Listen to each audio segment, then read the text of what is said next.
हरे कृष्णा, राधे राधे। सभी भक्तों को सादर प्रणाम। सभी भक्तों को शरद पूर्णिमा की हार्दिक शुभकामनाएं। भक्तों, हिंदू धर्म में अश्विन मास में पड़ने वाली पूर्णिमा का बहुत ज़्यादा महत्व माना गया है। शास्त्रों में इसे शरद पूर्णिमा, कोजागरी पूर्णिमा, कौमुदी पूर्णिमा व रास पूर्णिमा भी कहा गया है। आश्विन मास की इस पूर्णिमा को न सिर्फ चंद्र देवता और लक्ष्मी जी की पूजा के लिए ही नहीं बल्कि भगवान श्री कृष्ण की पूजा के लिए भी बहुत ज़्यादा शुभ माना गया है।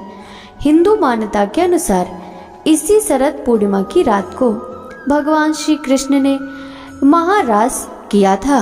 कान्हा की इस लीला के पीछे क्या कारण था और क्या है इसका धार्मिक महत्व, तो भक्तों आइए जानते हैं विस्तार से। हिंदू मान्यता के अनुसार कामदेव को एक बार अपनी शक्ति पर बहुत ज्यादा घमंड हो गया कि वे किसी को भी काम के प्रति आसक्त कर सकते हैं। उनमें यह अभिमान तब आया जब देवताओं के कहने पर उन्होंने अपना महादेव पर काम बाढ़ चलाकर उन्हें माता पार्वती की ओर आकर्षित कराया था। जब यह बात श्री कृष्ण को पता चली तो उन्होंने कामदेव का घमंड तोड़ने के लिए ढेर सारी गोपियों को वृंदावन में बुलाकर महारास किया। मानता है कि शरद पूर्णिमा की रात को महारास रचाने के लिए कान्हा ने अपने कई रूप बनाए और प्रत्येक गोपी के साथ अलग अलग नृत्य किया था। इस दौरान कामदेव ने अपनी पूरी ताकत लगा दी, लेकिन कान्हा की कृपा से किसी के मन में भी काम वासना का प्रवेश नहीं हुआ। इसके बाद कामदेव का घमंड टूट गया। मानता है कि भगवान श्री कृष्ण ने शरद पूर्णिमा की रात को ब्रह्म रात के बराबर कर दिया था। पौराणिक मान्यता के अनुसार ब्रह्म रात अथवा पृथ्वी पर रहने वाले मनुष्यों की करोड़ों रात्रि के बराबर है। जिस रास पूर्णिमा की रात को भगवान श्री कृष्ण ने गोपियों संग रास लीला की थी, उस दिन मुरलीधर भगवान श्री कृष्ण की गोपियों संग विधि विधान, पूजा और उनके मंत्र का जाप करने से जीवन में सुख और सौभाग्य बना रहता है। ऐसे में कान्हा की कृपा पाने के लिए साधक को शरद पूर्णिमा की रात को वैजंती माला से ओम श्रीम ह्रीम क्लीम श्री कृष्णाय गोविंदाय गोपीजन वल्लभाय श्रीम श्रीम श्री मंत्र का जाप अवश्य करना चाहिए। भक्तों, अब हम शरद पूर्णिमा की एक अन्य पौराणिक कथा का रसपान करेंगे। मथुरा नगरी में सुभद्रा नाम की एक ब्राह्मणी रहती थी। वह शरद पूर्णिमा का व्रत रखती थी। भगवान जी उससे प्रसन्न हुए और वरदान देते हुए कहा, इसकी विधि विधान सभी को बताइए। तब वह एक साहूकार को यह व्रत की विधि बताती है। साहूकार ध्यान से सुनने लगता है। सुभद्रा बोली, मैं शरद पूर्णिमा का व्रत करती हूँ, यह उसी का फल है। साहूकार ने पूछा, इसकी विधि क्या है सुभद्रा? सुभद्रा बोली, एक लकड़ी के पटा पर एक लोटा पवित्र जल भरकर रखें। एक रोली से स्वास्तिक चिन्ह लोटे पर बनाइए। इसके बाद पीतल के एक गिलास में गेहूं के दाने भरकर रख दें। गिलास पर दक्षिणा रखें। इसके बाद स्वयं तिलक लगावें। इसके बाद 2.5 पाव शक्कर, 2.5 पाव खोआ दोनों को मिलाकर 6 पेड़े बनावें। इसके बाद पूजन कर एक पेड़ा प्रभु को चढ़ावें, दूसरा पेड़ा स्वयं ग्रहण करें, तीसरा पेड़ा अपने मानदाता को दें, जैसे भांजे, भानज, नंद, बहन आदि को दिया जाएगा। चौथा पेड़ा अपनी सहेली से बदलें। यदि सहेली ना बदले तो मंदिर में चढ़ावें।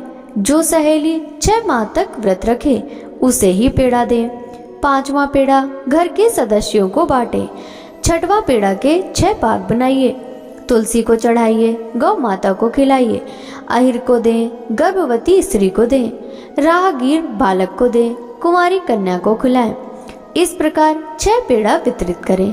लोटे में रखे जल को चंद्रोदय के समय चंद्रमा को जल चढ़ावें। घर जाकर साहूकार ने पत्नी को व्रत रखने के लिए कहा। जब उसकी पत्नी ने व्रत की विधि पूछी, साहूकार ने व्रत की संपूर्ण विधि अपनी पत्नी को समझाई। तब पत्नी ने व्रत शुरू कर दिया, जिसका फल यह मिला कि साहूकार के यहाँ 2 कन्याओं का जन्म हुआ। बड़ी का नाम सावित्री और छोटी का नाम चंद्रमुखी था। दोनों पूजन कार्यों में बहुत रुचि रखती थी, प्रतिदिन पूजन करती। यह देखकर कुछ समय बाद दोनों का ब्याह संपन्न घराने में कर दिया गया। दोनों बहनें शरद पूर्णिमा का व्रत रखती थी। सावित्री विधि विधान से व्रत रखती थी, अतः उसे सुंदर संतान की प्राप्ति हुई। इसके विपरीत चंद्रमुखी अधूरा व्रत करती थी, जिसके कारण यह फल हुआ कि उसके पुत्र कुछ दिन जीवित रहकर स्वर्ग सिधार जाते थे। इसके कारण चंद्रमुखी दुखी रहती थी। आखिर एक दिन चंद्रमुखी एक ज्योतिष से इसका कारण पूछती है। तब ज्योतिषी ने कहा, तुम अधूरा व्रत रखती हो, इस कारण तुम्हारी संतान स्वर्ग को प्राप्त करती है। अतः तुम बड़ी बहन सावित्री से विधि विधान पूछकर व्रत रखो, क्योंकि सावित्री विधि विधान से पूजा करती है एवं श्रद्धा से करती है। प्रत्येक वर्ष की तरह शरद पूर्णिमा फिर आई। चंद्रमुखी फिर अधूरा व्रत करती और उसका फिर पुत्र मृत्यु को प्राप्त हो जाता। चंद्रमुखी ने अपने मृत पुत्र को पटा पर लिटा दिया, जिस पर वह पूजा किया करती थी। संयोग से प्रभु की इच्छा से उसकी बड़ी बहन सावित्री उसी दिन घर पर आई। उसने तुरंत प्रभु का नाम लेकर मृत बालक के सिर पर हाथ फेरा तो वह जीवित हो उठा। चंद्रमुखी खुशी से नाच उठी। तब उसे शरद पूर्णिमा व्रत का महत्व समझ में आया। उसने तुरंत प्रभु से क्षमा मांगी, बारंबार प्रभु के चरण स्पर्श किए और कहा, ऐसी भूल अब कभी नहीं होगी। साथ ही सभी पड़ोस में सगे संबंधियों को यह व्रत करने की सलाह दी। वह सभी को व्रत की विधि सविस्तार पूर्वक समझाने लगी। अतः इस व्रत के करने से प्रत्येक स्त्री व पुरुष सभी की मनोकामना पूरी हो जाती है। जय हो लक्ष्मी नारायण की, जय हो चंद्रदेव की। चंद्रमुखी की इच्छा पूर्ण की, वैसे सबकी इच्छा पूर्ण करना। भक्तों, अब हम शरद पूर्णिमा की अन्य पौराणिक कथा का रसपान करेंगे। पौराणिक कथा के अनुसार समुद्र मंथन के दौरान इसी दिन माता लक्ष्मी प्रकट हुई थी। मान्यता है कि शरद पूर्णिमा के दिन भगवान विष्णु संग माता लक्ष्मी गरुड़ पर बैठकर पृथ्वी लोक में भ्रमण करती हैं। ऐसे में जो भी आज व्रत रखते हैं उन भक्तों पर माता अपनी कृपा बरसाती हैं। इसके लिए व्रत धारक इस दिन माता लक्ष्मी को प्रसन्न करने के लिए हर संभव प्रयास करते हैं। ऐसे में शरद पूर्णिमा पर पूजा पाठ आरती आदि विधियों के साथ व्रत कथा को भी पढ़ने या सुनने का विधान है। कहते हैं इनका पालन करने से सौभाग्य की प्राप्ति होती है। तो भक्तों, आइए इस कथा से जानते हैं कि कैसे भगवान विष्णु और माता लक्ष्मी ने एक साहूकार की कामना पूरी की थी। शरद पूर्णिमा व्रत से जुड़ी एक पौराणिक कथा है। किसी नगर में एक साहूकार रहता था। उनकी 2 बेटियां थीं, जो हर महीने में आने वाली पूर्णिमा का व्रत रखा करती थीं। दरअसल इन दोनों बेटियों में बड़ी बेटी पूर्णिमा का व्रत तो पूरे विधि विधान से करती थी, लेकिन छोटी बेटी व्रत के नियमों का सही ढंग से पालन नहीं करती थी। ये व्रत के नाम पर खाना बोटती करती थी। साहूकार की दोनों बेटियां जैसी ही बड़ी हुई, पिता ने दोनों का विवाह करा दिया। बड़ी बेटी के घर पर समय पर स्वस्थ संतान ने जन्म लिया। वहीं छोटी बेटी को संतान तो हुई, लेकिन उसकी संतान ने जन्म लेने के तुरंत बाद दम तोड़ दिया। इस तरह छोटी बेटी के साथ ये लगातार 2 से 3 बार हो गया। फिर उसने एक ब्राह्मण को बुलाकर अपनी पूरी गाथा सुनाई और इसके उपचार के उपाय बताने के लिए कहा। ब्राह्मण ने उसकी सारी बात सुनी और कुछ प्रश्न भी पूछे। फिर कहा, तुमने पूर्णिमा का व्रत तो किया, लेकिन हमेशा अधूरा व्रत करती हो, इसलिए तुम्हें व्रत का पूरा फल नहीं मिल पा रहा। दरअसल तुम्हें अधूरे व्रत का दोष लग रहा है। ब्राह्मण की बात सुनकर लड़की थोड़ी दुखी हुई। फिर उसने पूरे विधि विधान से पूर्णिमा व्रत को करने का निर्णय लिया, लेकिन पूर्णिमा आने से पहले ही उसने एक बेटे को जन्म दिया। फिर से जन्म लेने के साथ ही बेटे की मृत्यु हो गई।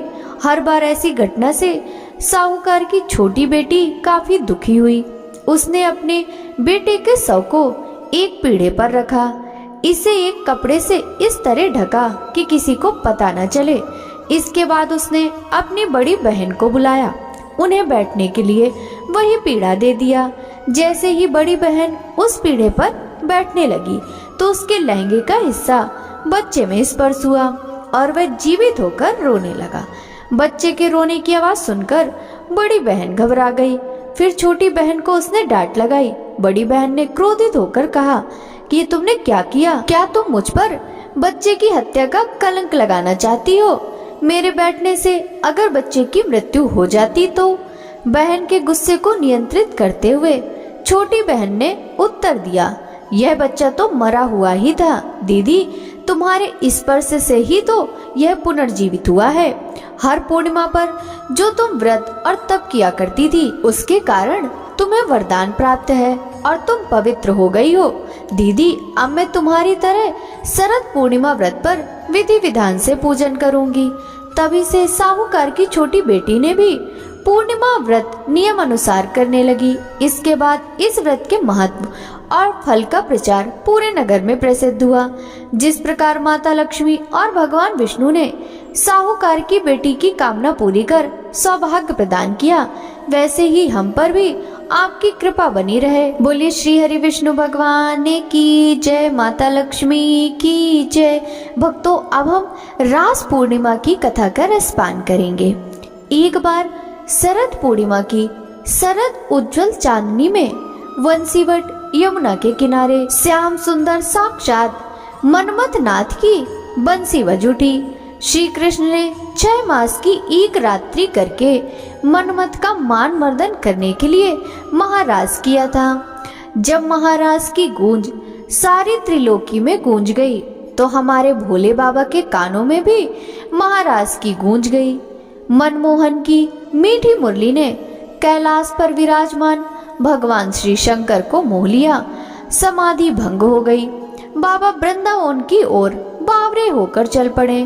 पार्वती जी भी मनाकर हार गईं, किंतु त्रिपुरारी नहीं माने। भगवान श्री कृष्ण के परम भक्त श्री आसुरी मुनि, पार्वती जी, नंदी, श्री गणेश, श्री कार्तिकेय के साथ भगवान शंकर वृंदावन के वंशीवट पर आ गए। वंशीवट जहाँ महारास हो रहा था, वहाँ गोलोकवासिनी गोपियां द्वार पर खड़ी हुई थी।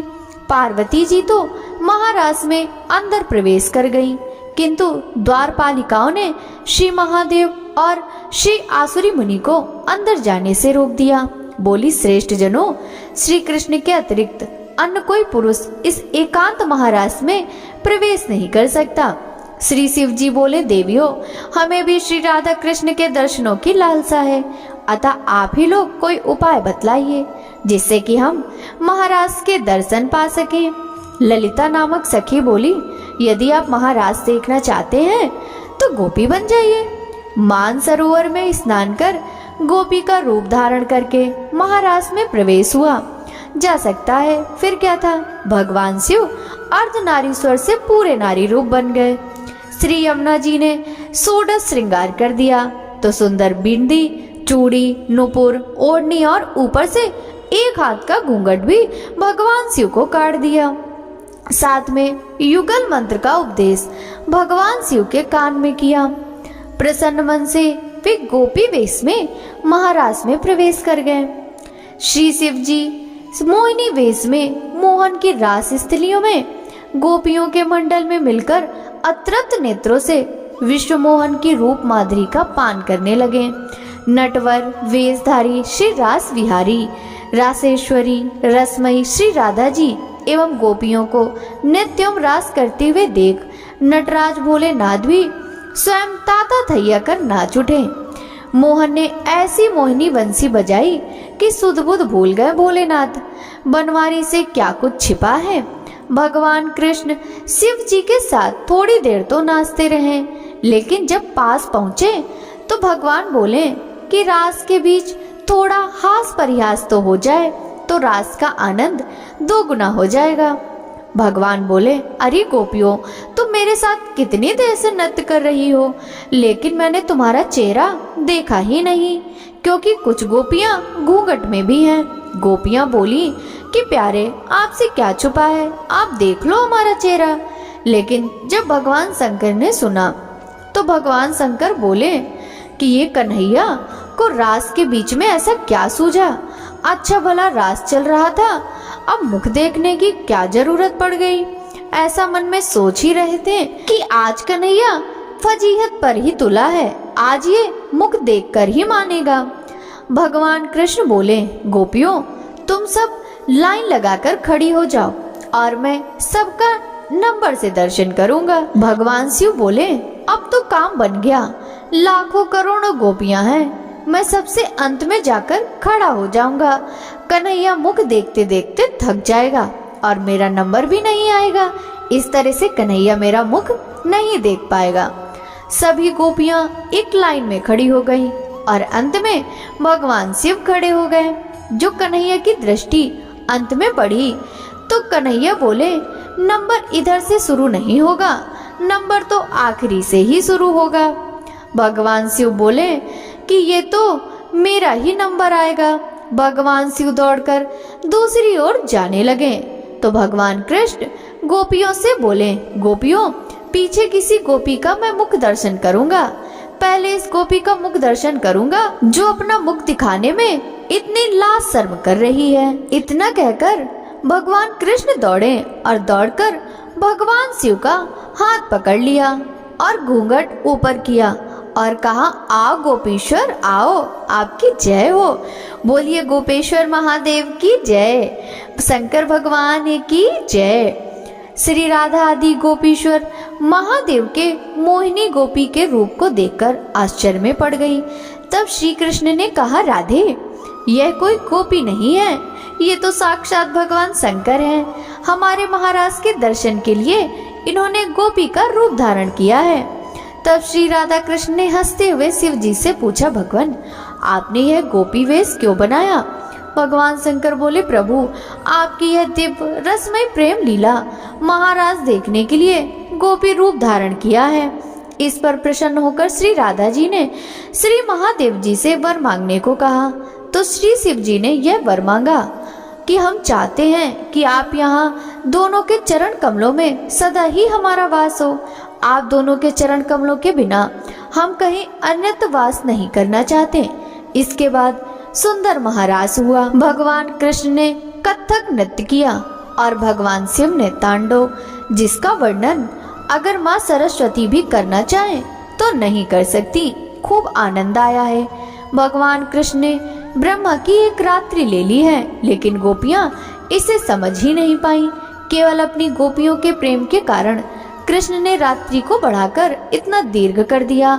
गोपियों ने एक रात कृष्ण के साथ अपने प्राण प्रिय पति के रूप में बिताई है, लेकिन यह कोई साधारण रात नहीं थी, ब्रह्मा की रात्रि थी और लाखों वर्ष तक चलती रही। आज भी वृंदावन में निधिवन में प्रतिदिन भगवान कृष्ण रास करते हैं। कृष्ण के लिए सब कुछ करना संभव है क्योंकि वो भगवान है। इस प्रकार भगवान ने महारास लीला को किया है। सुखदेव जी महाराज परीक्षित से कहते हैं, राजन जो इस कथा को सुनता है उसे भगवान के रसमय स्वरूप का दर्शन होता है। उसके अंदर से काम हटकर श्याम के प्रति प्रेम जागृत होता है और उसका हृदय रोग भी ठीक हो जाता है। भगवान श्री कृष्ण ने तथास्तु कहकर कालिंदी के निकट कुंज के पास वंशीवट के सम्मुख भगवान महादेव जी को श्री गोपेश्वर महादेव के नाम से स्थापित कर विराजमान कर दिया। श्री राधा कृष्ण और गोपी गोपियों ने उनकी पूजा की और कहा कि ब्रज वृंदावन की यात्रा तभी पूर्ण होगी जब व्यक्ति आपके दर्शन कर लेगा। आपके दर्शन किए बिना यात्रा अधूरी ही रहेगी। भगवान शंकर आज भी वृंदावन में गोपेश्वर महादेव के रूप में विराजमान हैं और भक्तों को अपने दिव्य गोपी वेश में दर्शन दे रहे हैं।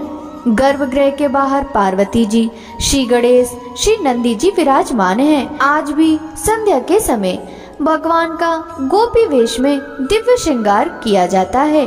बोलिए श्री कृष्ण भगवान की जय, भगवान शंकर की जय, श्रीमती राधा रानी लाडली सरकार की जय।